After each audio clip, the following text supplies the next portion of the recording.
आपने उस घर को देखा नहीं था, लेकिन आज खुदा का शुक्र है कि वो घर आपके निगाहों के सामने है। ये घर आपके निगाहों के सामने है।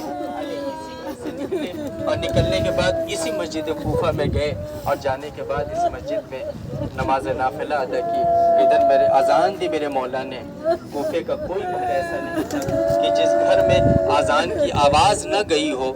मेरे मौला ने नाफिले की नमाज पढ़ी और जैसे ही नमाज की हालत में गए और फौरन अब्दुर्रहमान इब्न मुलजिम आता है और आने के बाद ज़रबत लगाता है। मेरे मौला जो है उस दर्दकारी में उस जो ज़रबत लगी है मेरे मौला को, ज़रबत लगने के बाद मेरे मौला ने आसमान की तरफ रुख किया और रुख करने के बाद एक जुमला कहा, फुश्त रब्बिल काबा, रब्बे काबा की कसम आज अली कामयाब हो गया। अब वो मसाइब का मैं फ़िक्रा पढ़ना चाहता हूँ। फुश्त रब्बिल काबा, रब्बे काबा की कसम आज अली कामयाब हो गया। और ये फ़िक्रा जनाब ज़ैनब सलामुल्लाह अलैहा इसी घर में थी, इसी घर में थी। नमाज सुबह का वक्त था।